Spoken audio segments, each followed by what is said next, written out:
Hi everyone, let's take a look at finding sources for your advocacy assignment. The first step in finding sources is deciding on your topic. For this demonstration, I'm going to look at the topic of childcare. Once we have our topic, we need to start developing some keywords. Keywords are words that are related to our topic that will help us when we are searching and exploring. So let's think of things that might be related to the topic of childcare that there might be recent legislation discussing. For example, while I'm brainstorming, the words affordability, staff shortage, availability, regulations for child care centers, the certification and qualifications for the centers and employees, and the impact to families from all these child care concerns come all words that we can use when exploring the topic of child care to help us find additional sources. So now that we have this bank of keywords, what can we do with them?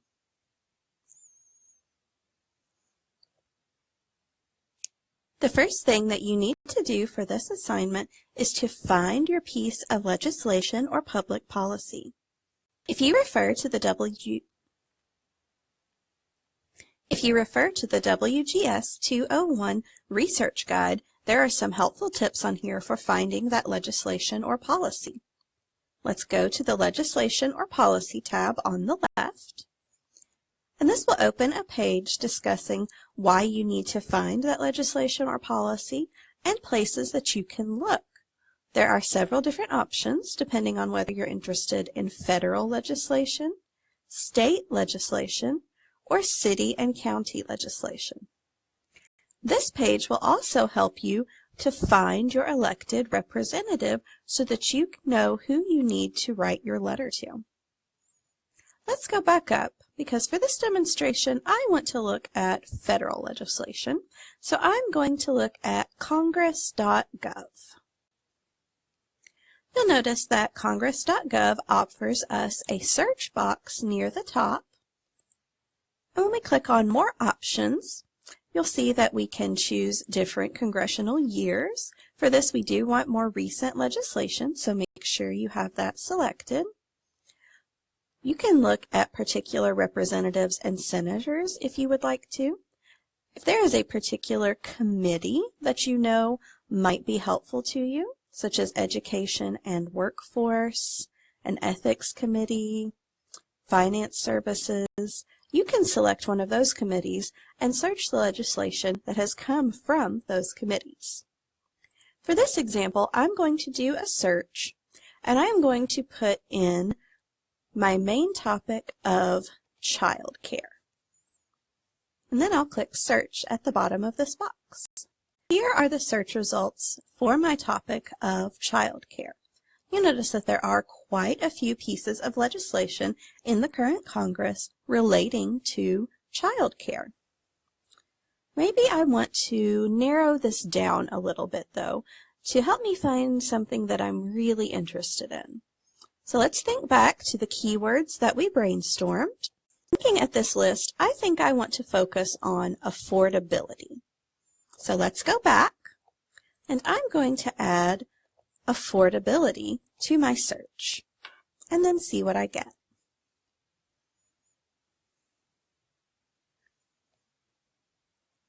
Okay, so you can see that has reduced the number of our results down to 9, which is a really manageable number. So now I'm going to look through these results and see if there's one that really jumps out to me. Which one do I want to look at for this particular advocacy letter?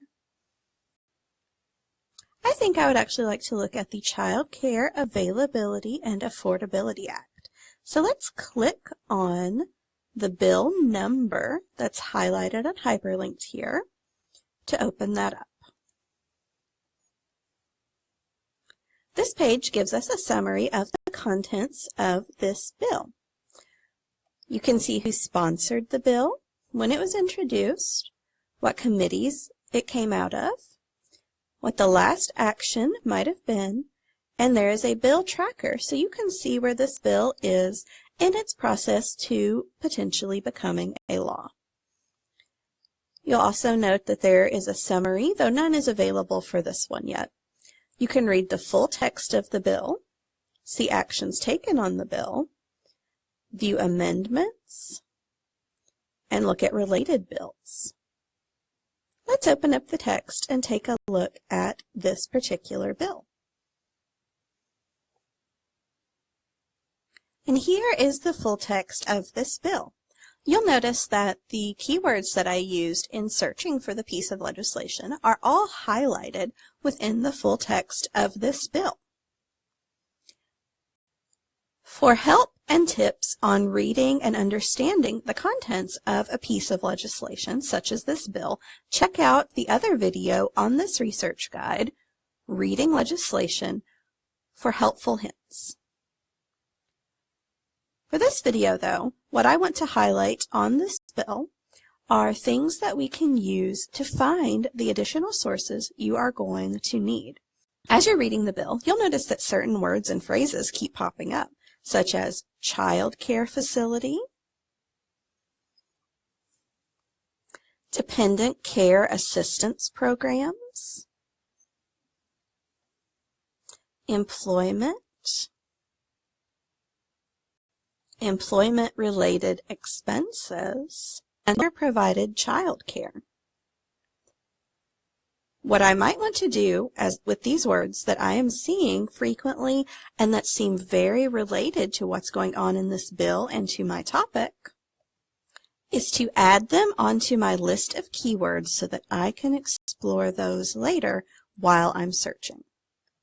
The piece of legislation that you want to focus on for your advocacy letter, let's take a look at finding those scholarly sources that you will need to help back up your statements. We already brainstormed our topic and some keywords, so let's take a look at how we can use those to search in the library databases and find those scholarly sources. Keywords are very important when we are searching in an academic database to find those scholarly articles, and how we enter them is important as well. Let's take our main topic of child care and combine that with affordability, which is what we were looking at when we found our legislation. When we are searching in library databases, it can be helpful to add some synonyms to the terms that we are looking at to help the database find even more articles that might be using different language than what we initially brainstormed. To think of some synonyms, we can brainstorm, or we can use a search engine such as Google to help us think about those. So for affordability, one of the words that comes to mind is affordability or cost. And then another word for cost would be expense. So we are going to take the words that we brainstormed here and combine them into a search statement. And a search statement is what we will enter into the library database to find those scholarly articles. So for this example, our search statement will look like child care in one search box and affordability or cost or expense in another search box. Let's head over to the library databases and try this out. From the library homepage at library.eku.edu, we are going to look for the Databases link on the left side of the page in the search box. This is the landing page for the hundreds of databases that EKU Libraries makes available to you. Notice the All Subjects drop-down menu. When you click on this, it will allow you to choose a subject related to your topic and give you the recommended databases for that particular subject.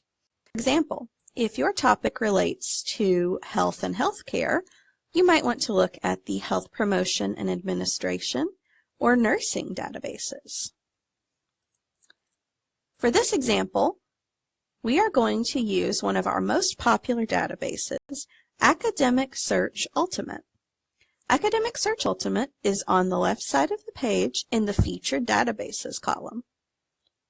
The reason I want to start with Academic Search Ultimate is that it is a broad, multidisciplinary database that allows us to search several different disciplines at one time.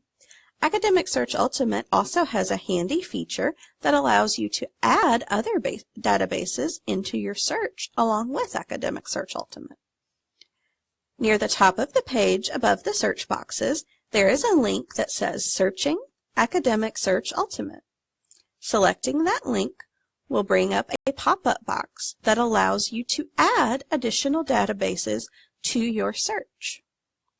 This is where it can come in handy to browse that subject drop-down, because that will give you an idea of what databases you might want to add to your search. For my topic, I am going to select Econ Lit because it does relate to economics, and Family Studies abstracts, as well as the sociological collection. Use the Select button at the bottom of the screen to add them to your search. Notice the boxes on this search screen. They're very similar to the boxes that we used when we were creating our search statement, and that's what we're going to put in these boxes.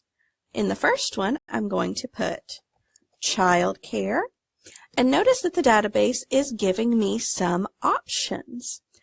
I'm not going to select these just yet, but they are something that I might jot down with the rest of my keywords to try again if I need to find some more sources. And is already selected for me, so I'm going to leave that in the drop-down. And in this box, I am going to put affordability, or cost, or expense. Then I'm going to select Search and see what results I get. Notice that we've received over 7,000 articles, which is quite a lot. That shows that there is a good amount of research relating to the keywords that we typed in. Let's browse through these results and see what we're getting. The first one looks very relevant. It's discussing child care laws. This one is discussing cost effectiveness, but it's not overly related to child care. This one is discussing child care and affordability, but I notice that it is in Ireland. All right, so while this looks like a pretty good search, let's go back and see if we can't make these results even more relevant. Near the top of the page, under the search box, notice the All Filters button. When we select that button, we get a pop-up menu that allows us to filter our search. The first filter I notice is peer-reviewed. I'm going to select that because we do need scholarly, peer-reviewed articles for this particular assignment. Since we're looking at recent legislation and policy, you might want to limit to the past 5 or 10 years, depending on your topic, so that you have timely information related to this piece of legislation or policy. I'm going to select past 5 years, because I feel like child care has changed a good bit in the last 5 years. Subject terms can be very helpful in narrowing your results. For example, if I know I want to look particularly at child care costs, I can narrow to that subject term. Geography is another filter that I want to look at for this, as I am interested in child care in the United States, as that's the legislation and policy that we're looking at. So I'm going to select United States. Once you've selected all the filters that you need, select Apply at the bottom of the box. Now you'll notice that I have 35 results, which is a much more manageable number. Taking a look at them, I notice that my search terms are highlighted and bolded in the results, and that it shows that they are peer-reviewed academic journals. Once I find an article that looks relevant and that I would like to explore further, I'm going to click on the title of that article to open up a page with more details about the article. So on this page, we have the title, where this was published and the date, the authors of this article. We have some subject terms that could be helpful to note with the rest of our keywords, such as sociodemographic factors for this particular search. And there is an abstract on this page as well. An abstract is a brief summary of the article that will help you know if reading the article will be helpful to you in writing your letter. Near the top of the page, you will find a Cite feature. This feature will give you citations in several of the common styles used at EKU, such as APA, Chicago, and MLA. Use this with caution, however, as these are auto-generated and are not always correct. Always check these against a trusted style guide. There's a page on the WGS201 research guide to help you. The article, you can select the Share button near the top of the page. So email the article's citation information to yourself, or to create a permalink to the article that you can copy and paste into a document where you might be working. A permalink is a link that will always return you to this page, so make sure to grab that link and not the page URL. So how do we actually read this article? Some articles will have an Access Now PDF or HTML button that you can use to immediately open and read this article. Other articles might have a Find Full Text button. Clicking on this button will do one of two things. EKU libraries might have access to the article in another database, in which point you will be taken to a page where you can download that PDF or open a link to the article. There are articles that EKU Libraries does not have immediate access to, however. In these instances, you will be taken to a page that has a link titled Item Not in Our Collection, Request for Free from EKU Libraries. Selecting this link will open a Library Express request form so that you can request a copy of this article at no charge to you. Now that we've looked at finding scholarly articles, what about the non-scholarly sources that you can use when writing your advocacy letter? On the WGS201 Research Guide, there are several options for recommended non-scholarly sources. Browse through these, and when you're searching in them, you can use those same keywords that we brainstormed earlier. How do you know that the source you have found is credible? Check out this video on lateral reading to learn how you can investigate non-scholarly sources and determine their credibility. Thanks for watching. If you need additional help or have any questions about the research process and finding your sources, please reach out to us via chat, email, or schedule a research consultation with a librarian. Happy searching!